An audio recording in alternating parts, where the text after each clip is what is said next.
Caríssimos petroleiros, boa tarde.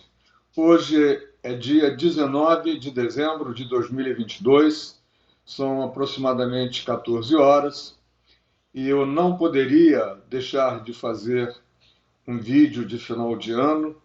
para tentar fazer um resumo com relação aos eventos que afligiram todos nós petroleiros e petroleiras, lógico, ao longo de 2022, relatar aqui uma série de iniciativas que estão sendo adotadas, outras que já foram adotadas e não tiveram um resultado concreto esperado, e pedir a todos vocês, mais do que nunca, para que possam estar em algum grupo. Afinal, existem dezenas de grupos na internet, no WhatsApp, no Telegram, e é muito importante que cada um de vocês esteja, conheça, saiba o que está acontecendo e participe ativamente dos acontecimentos. Graças a Deus, superamos a pandemia parcialmente, temos hoje a possibilidade de nos reunir sem o medo de contaminarmos uns aos outros, mas isso não significa que a pandemia acabou e que podemos fazer tudo como fazíamos antes da pandemia. Não. É necessário tomar ainda todos os cuidados possíveis e, quando formos a manifestações, fazê-las da melhor forma segura possível. Dito isso, eu queria relatar para vocês algo que eventualmente vocês já tiveram ocasião de perceber, porque nos últimos vídeos que eu fiz, eu não tive, digamos assim, não mencionei a questão dos cabeças brancas. Foi por ter esquecido? Qual foi a razão, o que me fez fazer com que não mencionasse os cabeças brancas? Eles acabaram? Eu não sou mais cabeças brancas, vocês não são mais cabeças brancas, não precisamos mais dos cabeças brancas? Não, não é nada disso. A rigor, os cabeças brancas continuam existindo, pois estão todos espalhados em vários grupos, contaminando, no bom sentido, com suas ideias e agregando valor e distribuindo para que todos conheçam o que está acontecendo, seja no âmbito da FUP, da FNP, do Sindimar, de todos os sindicatos que a categoria petroleira pertence, e esse é um trabalho de formiguinha. Vamos relembrar o nosso surgimento, ou seja, como surgiram os cabeças brancas. Os cabeças brancas surgiram logo depois que foi anunciado pela Petros em 2017 que haveria um PED e que todos nós teríamos que pagar bem caro essa dívida que não contraímos, como todo mundo sabe. Apesar disso, vários de nós entraram com ações na justiça, eu fui um deles, ganhei uma liminar e depois tive que devolver tudo de uma única vez para que eu pudesse continuar a receber o meu salário de forma integral, a minha aposentadoria, tendo em vista que fazer desse jeito foi muito melhor do que ser descontado mês a mês, pois deveria pagar juros, correção, serviço atuarial e tantas outras coisas. Não foi uma opção fácil, mas foi a que eu achei melhor para mim. Outros colegas também fizeram do mesmo jeito e outros optaram por pagar a perder de vista. Muito bem. Naquela altura do campeonato, os cabeças brancas queriam, de alguma maneira, ajudar os sindicatos e associações que estavam, digamos assim, meio que letárgicos, E um grupo de pessoas, da qual eu também fiz parte de uma maneira ocasional, mas que depois passei a fazer parte de uma maneira constante, se reuniu no Pátio das Bandeiras e nessa primeira reunião aconteceu, provocada por Fernando, se eu não me engano, Fernando, está me faltando o sobrenome, daqui a pouco eu me lembro, o Fernando, o Mário e uma série de outros colegas que faziam parte de um grupo chamado Não Repactuados. O Mário, que eu havia conhecido numa reunião na ABI, reunião provocada pela PAP, não, pela PAP, na pessoa do Paulo Brandão, onde o advogado da PAP fez uma série de explanações, uma reunião memorável,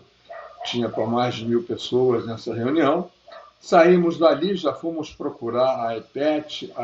não, a AMBEP, e depois começamos a trabalhar juntos com outros colegas, que eu agora vou mencionar, e começamos a nos dedicar a mobilizar a categoria petroleira, ajudando os sindicatos. Não queríamos ser um braço do sindicato, queríamos ser mais um agente de mobilização independente que estaria suprapartidário aos sindicatos e associações, porque naquela época havia uma animosidade muito grande, ela ainda continua, mas menor, em relação aos sindicatos, por terem os sindicatos, em algum momento, falhado e não terem feito exatamente aquilo que se esperava que eles fizessem. Muito bem. Foi então que nos reunimos, eu, Ângelo Cataldo, Mário Ferreira, Ricardo Nunes, o Rick, que tem um grupo no Telegram com quase 700 pessoas, dos Cabeças Brancas, ele coordena esse grupo, o Alfredo Paes, o Paulo, que eu não me lembro o sobrenome, e mais uma senhora e mais um senhor, que eu não me lembro o nome, mas só participaram dessa reunião. Dando sequência a essa reunião inicial, o Alfredo, o Mário, principalmente o Mário Ferreira e o Alfredo, o Paulo, o Ângelo e o Rick, se reuniram de forma permanente e fizeram a primeira manifestação que vocês devem ter participado em frente a Petros, na Rua do Ouvidor. Então, cuidamos de tudo e tivemos o suporte do Sindipetro RJ, né, porque não conseguiríamos, por exemplo, não teríamos carro de som, não teríamos uma série de coisas, mas fomos nós os responsáveis por fazermos essa manifestação. Depois fizemos uma segunda manifestação em frente à Petrobras, na Avenida Henrique Valadares, e depois ainda uma terceira manifestação em frente ao EDISE. Essas manifestações não eram conhecidas como Cabeças Brancas, o grupo era conhecido assim extemporaneamente, não havia uma designação. A designação que existia era Camisas Brancas até então. Quando, numa reunião aí com mais pessoas presentes dentro da EPET, o Paulo Brandão sugeriu que não utilizássemos esse termo Camisas Brancas, pois ele chamava a atenção sobre outros camisas verde, por exemplo, da época do Plínio Salgado, né, um partido nazifascista que tivemos no Brasil, e assim todo mundo entendeu que era razoável mudar o nome, e mais as pessoas que vieram participar do grupo, até então Camisas Brancas, né, mais 3 ou 4 pessoas, notadamente 2 pessoas daqui do sindicato da FUP lá de Macaé, e mais um outro colega, e mais 2 outros colegas da TIC, aqui do Rio de Janeiro, mais 3 outros colegas da TIC. Não vou mencionar o nome porque hoje não fazemos mais parte formalmente do mesmo grupo. Eu não sei se eles gostariam que isso fosse mencionado,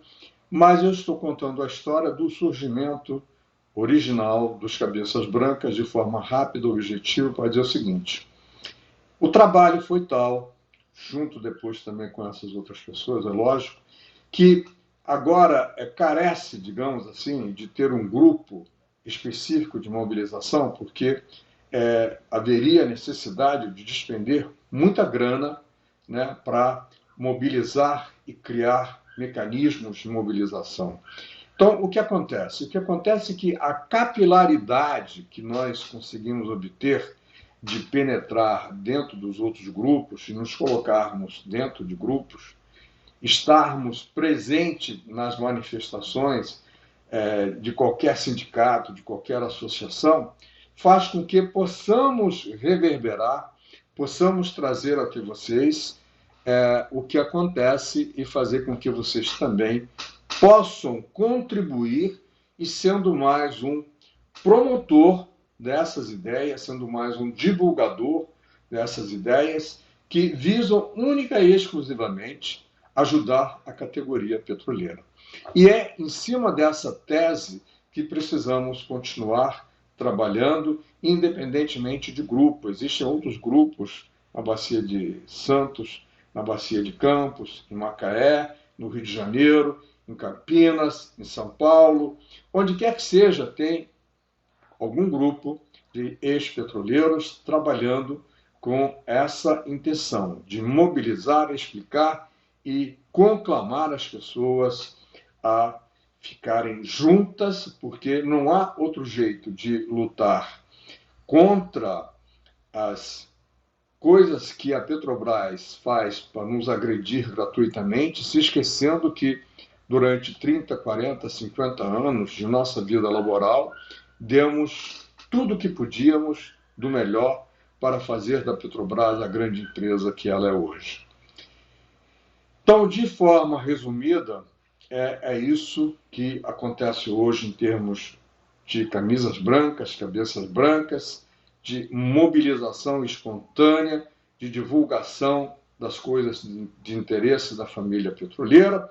e assim queremos continuar a ser, antes de mais nada, independentes, antes de mais nada, honestos, com nossos princípios, com as nossas virtudes, com o nosso entendimento a respeito do que é a Petrobras, para que a Petrobras deve existir e continuar existindo, por que, aliás, que a Petrobras deve continuar existindo como fomentadora de progresso, como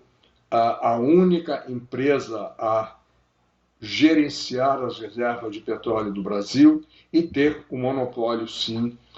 do petróleo no Brasil, porque isso é importante. É claro que muita coisa já foi feita, o monopólio não existe mais, mas o importante é que algum ajuste aqui e ali possa ser dado para que possamos manter estrategicamente esse bem como sendo um bem de desenvolvimento e de criação de riqueza para o Brasil e para os brasileiros. Além de lutarmos para que a Petros cobre da Petrobras tudo o que a Petrobras deve a Petros, e não é pouco, ela ainda não pagou, e precisamos que isso seja feito de uma forma consistente, em consonância com a obrigatoriedade que a diretoria da Petros tem do dever de fidúcia, ou seja, do dever de atender aos participantes da Petros, coisa que ela não está fazendo da forma adequada, e que, acima de tudo, o que ela faz, o que a diretoria da Petros faz, ainda é muito pouco em termos de transparência, em termos de resultados operacionais, em termos de atendimento às demandas dos participantes e em termos de obrigar a Petrobras juridicamente para que a Petrobras faça o que é necessário fazer. Para não cansar muito vocês, vou terminar este vídeo aqui. E antes de me despedir e fazer um segundo vídeo, vou pedir que vocês divulguem esse vídeo para os amigos e petroleiros, para toda a família petroleira. Vou fazer um resumo de tudo o que está acontecendo no próximo vídeo e assim poderemos dar continuidade à nossa relação, ao nosso relacionamento. Peço a vocês que não deixem de seguir no canal. Eu sei que houve uma grande lacuna, mas assim como vocês, eu também passei por uma série de vicissitudes, tive que superá-las aos poucos. Obra dentro de casa também, foram outras questões, alguns problemas pessoais, de saúde, e vamos em frente e vamos torcer para que 2023 seja um ano de bênção, que seja um ano de paz, apesar de todos os problemas que estamos tendo, e que possamos respirar aliviadamente e discutir democraticamente com todos os brasileiros o que é bom para o Brasil. Te vejo daqui a pouco. Não se esqueça de ver o segundo vídeo, que é muito importante.